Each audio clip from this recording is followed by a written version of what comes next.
Already, a new generation of robots are waiting in the wings. Machines that can repair themselves, teach themselves, even breed and evolve.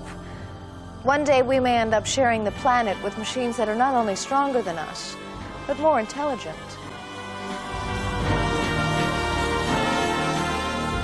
My last hurrah is going to be the building of a mobile, sensate, two-armed, articulate robot, something I think we can do by the year 2000.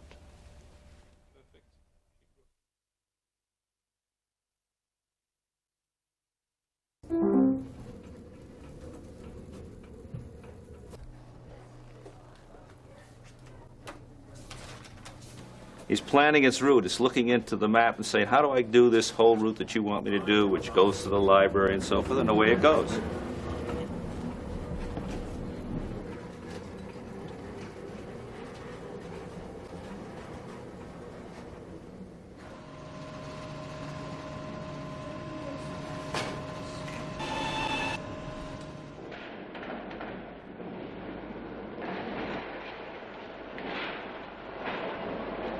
Behind every act of that robot, there's human thought that prevailed. But one day we expect robots to be controlled by a central computer. It'll tell each robot what it must do for the day. It'll monitor its work during the day. It'll shut them down at the end of the shift, start them up for the next shift. It'll measure the work throughout the day. All work will be done by living machines. The robots will clothe and feed us. Rossum's Universal Robots.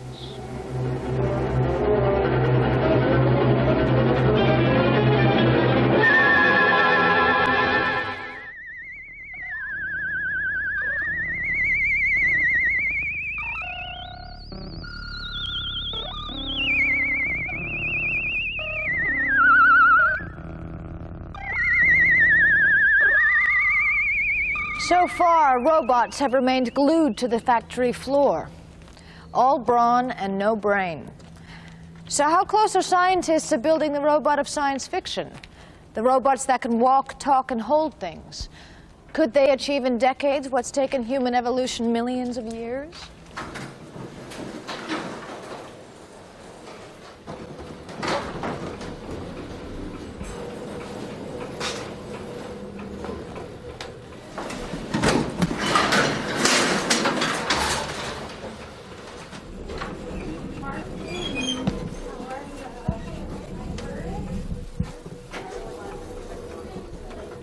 The robot's going to cook, clean, fetch and carry, offer an arm, handle security. Thank you. You're welcome. And actually handle modest conversation. I am about to move. Please stand clear.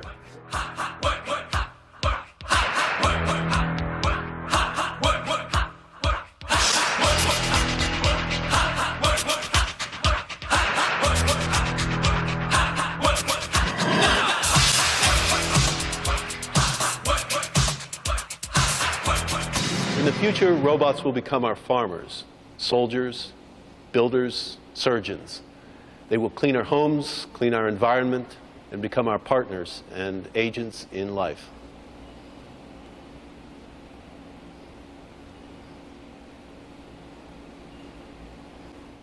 My own robots, like this one from the 3 Mile Island cleanup, have fixed up after accidents, work in construction.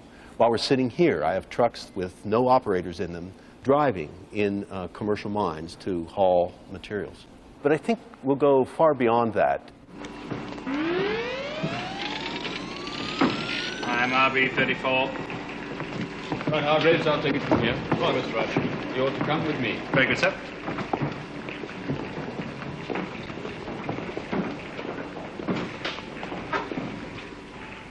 Oh, come on. I couldn't do that, sir. Are you refusing an order? Robots throughout the world, we command you to murder mankind. To murder mankind. Spare no men, spare no women.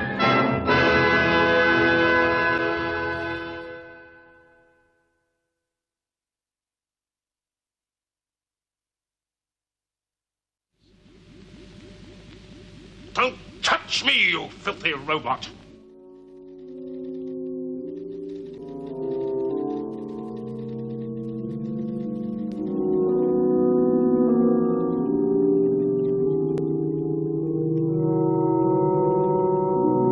I didn't want to write the usual robot story in which the main purpose of the robot was to destroy his creator. Destroy his creator. Destroy his creator.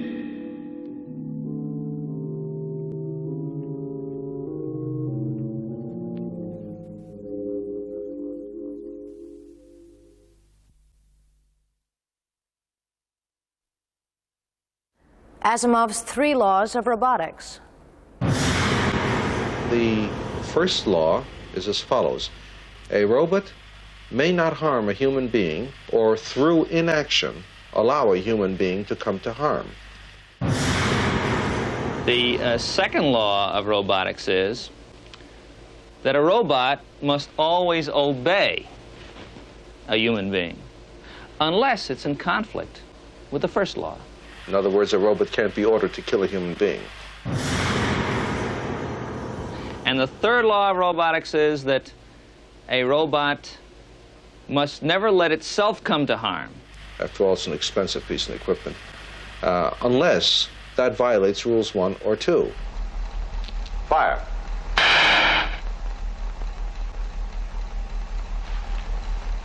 You understand the mechanism? Yes, Morpheus. A simple blaster. All right. Now turn around here. Point it at the commander. Fire.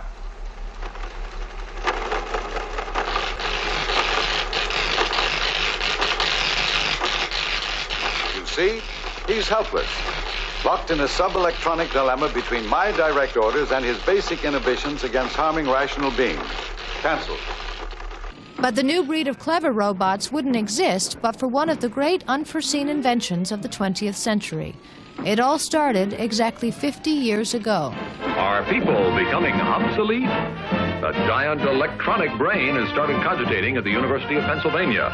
It's made of vacuum tubes like your radio, and it can add up a column of figures a yard long in a second. It's the world's first electronic computer. Right now, it's solving mathematical problems for the U.S. Army, but who knows, someday a machine like this may check up on your income tax. ENIAC was a dim-witted giant that filled a large room, but had the computing power of a modern wristwatch. People saw a great future for this machine. The computer could only get bigger and bigger. In fact, the founder of IBM, Thomas Watson, made one of the biggest gaffes in scientific history when he predicted we'd only need 5 of them on the planet. Everyone thought big. There was one exception. In the same year as ENIAC, a work of fantasy hit the bookstands. In this far-fetched story, the Logics, computers to you and me, are so small, there's one in every home. And that's not all. You know the Logic setup. You got a Logic in your house. It looks like a vision receiver used to, and you punch the keys for what you want to get. The Logics are all connected to the tank, a big building connected to all the other tanks in creation. And everything you want to see or hear, you punch for it and you get it. Very convenient. Miniaturization, a computer in every home, and the Internet, and all predicted in 1946. What about today's predictions? Within 50 years, there should be machines that are comparable in intelligence to the largest vertebrates, including human beings. After that, they'll be moving into new territory, and there will be super intelligent machines able to do things that nothing on Earth can do today. Hans Moravec, computer scientist and robot guru. Current computers are approximately a factor of 1 million short of being able to match the processing power of the whole human nervous system. But computers are evolving at the rate of 1,000-fold every 15 years. And at that rate, we only have approximately 30 years to catch up that factor of 1 million, which means that by about 2030, there should be computers capable of holding programs that can do the whole job of a human nervous system. Take a look at it. This car thinks fast enough to drive itself at the speed limit, take corners, slow down for other traffic, and find its way across the United States. all on its own. Robots like these are as clever as they come, but they're designed to do one specific task. Robots that could do many things would probably look a bit more familiar. Very simple robots which have but a single function don't look anything at all like human beings. A vacuum cleaner which just sucks looks like a vacuum cleaner. However, if you want a robot to be as versatile as a man and yet live in our environment, then it would be nice to have him with the rough dimensions and shape and bending ability of a man, because then he would find all the objects in the environment built for human beings would also be built for him. Limb by limb, scientists are finally piecing together the humanoid robot. Mechanical hands are already touch-sensitive, with fingers as dexterous as ours. They can even do some things human hands can't. This astonishing robot is modeled on the walk of a turkey, but at the MIT's Leg Lab, they believe it could one day be a person. No one has gotten closer to reproducing the confident, upright motion that we take for granted. Compared to the human model, it will be faster, stronger, and with almost limitless stamina. And if it all seems rather mechanical, meet the robot with a human face. She not only recognizes you, she can tell what mood you're in and smiles right back. The robot that puts you at your ease? Suddenly, we're very close to the original dream. After decades of inching forward, we're rapidly approaching the robot with the body of a super athlete. But strength is not enough. To be truly intelligent, it needs to think for itself. If science can achieve that, then our future really is fantastic. We are now entering one of the most exciting areas of science, where all the old rules are dissolving and anything seems possible. Robot evolution is taking off. The future could soon be out of our hands. 2001, the star of the show was HAL, a super-intelligent computer with a brain so complex it was almost human. So much so, it went mad. When Arthur C. Clarke wrote 2001, he thought that HAL would soon be a reality. Probably before the end of this century, we will be able to construct computers or artificial intelligences which can go out on their own and develop lines of thought irrespective of any programming, and which may, in principle, be more intelligent than we are. Today, he's slightly less optimistic, but can still see HAL on the horizon. HAL certainly isn't realistic for the year 2001, but it's totally realistic for the year 2101, if not before. One reason for HAL's late arrival is that, unlike human beings, machines find it very difficult to understand the world around them. The common sense rules that we take for granted aren't necessarily something we're born with. We learn a great deal about the world as we grow up. Scientists have tried to program all that information into a computer, but perhaps there's a simpler way. If you can design robots that learn like children, they'll grow up to achieve great things. Hi there, Xavier. How are you? Nice to see you again today. In my children's lifetime, we could have a situation where robots are more intelligent than humans. This would mean it's a robot world, not a human world. Robots are in command. Professor Kevin Warwick is Britain's leading prophet of the robot age. His tiny robots may only have the brain power of an insect, but everything they do, they've learnt to do for themselves. They were built without even knowing how to move, but their special electronic brains, called neural nets, quickly worked it out. They can even learn to refuel. So robots can learn for themselves, and soon they'll be teaching each other. One robot can learn from another robot in very much the same sort of way that one human learns from another. The robot is looking around its environment, investigating the environment by trial and error, where another robot has already been there and done a certain thing, that robot can then tell the learning robot, this is what you do in that situation, or this is what you don't do. Same sort of thing as humans do. All over the world, these remarkable micro-robots are coming on in leaps and bounds. What's exciting scientists now is that, like human beings, they're going to pass their intelligence on to their children. They call it robot evolution. Robots can be taken in their present form and be evolved. Essentially, the best robots for any one generation, their characteristics can be taken, joined together and modified to form better robots for the next generation. You do that over a number of generations and you've got a much better robot. This is how it works. The red robot is told to chase the yellow one, and the yellow one to get away. First generation, and neither of them know which way is up. 1,000 generations later, and we've got a genuine game of cat and mouse. And what happens if you send a 1,000-generation robot after one with only 200 generations under its belt? It's game over. This is the start of something very exciting, and it's not the science fiction writers talking now. These are the scientists at the cutting edge. In a robot, evolution is going at blinding speed. The robots themselves, or the computers, are contributing to the speed of their own evolution. Success begets success, and the good ideas go into the next generation. Then we will have more intelligent computers, intelligent machines, designing themselves more machines.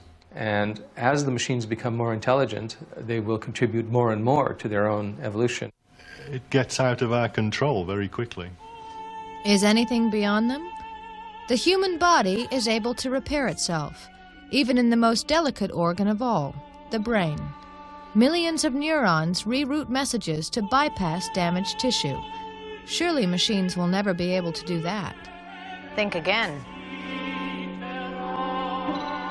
If it's damaged, this computer from the Swiss Institute of Technology can repair itself unaided. It takes us another step closer to a virtually indestructible robot. We can look at a scenario where a robot loses part of its body, but can simply clip another part of its body in. If they have a problem that can be corrected, they're almost immortal. We'll be able to build robots that are as intelligent as humans and interact with us as humans do, and will become indistinguishable from humans. And I don't think this is going to happen in the very short term, but eventually down the line, I believe that that's what's going to happen. Professor Rod Brooks, the self-styled bad boy of robotics. He wants to build the ultimate humanoid robot. I just want to build the coolest robot around, and what could be better than a robot that is like a human, a humanoid? That's been the dream of science fiction writers for a long time.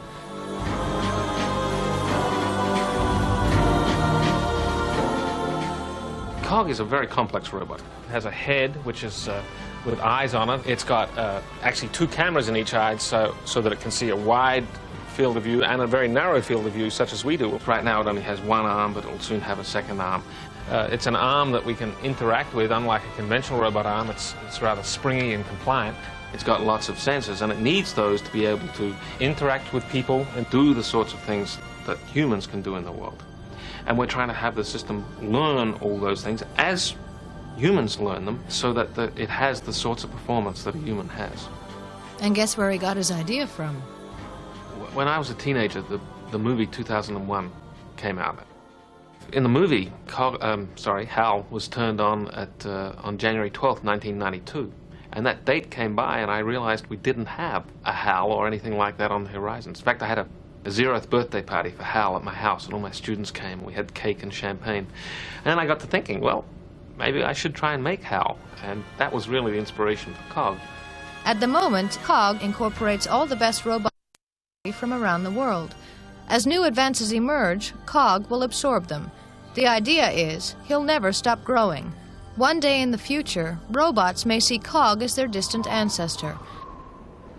But where will it end?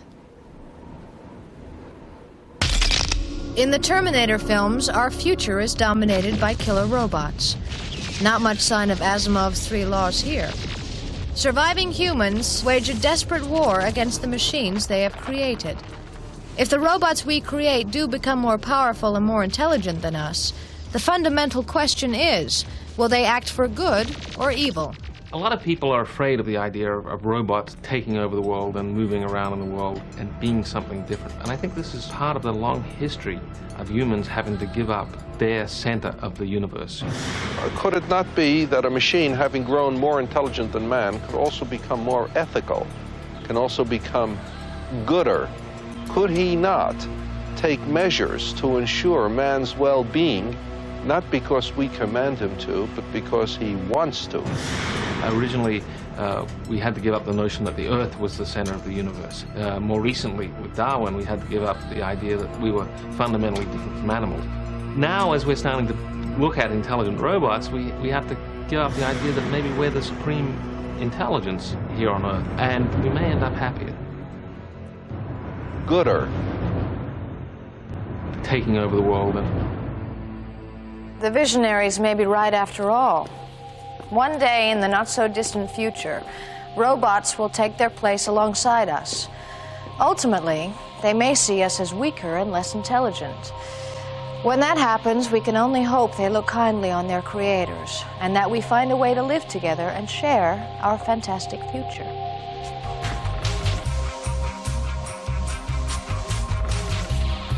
Next on UK TV documentary, Bruce Parry takes part in the sacrificial ceremonies of a band of warriors in Tribe. And coming up in an hour, dinosaurs roam Oxford as a natural history goes back 3 billion years.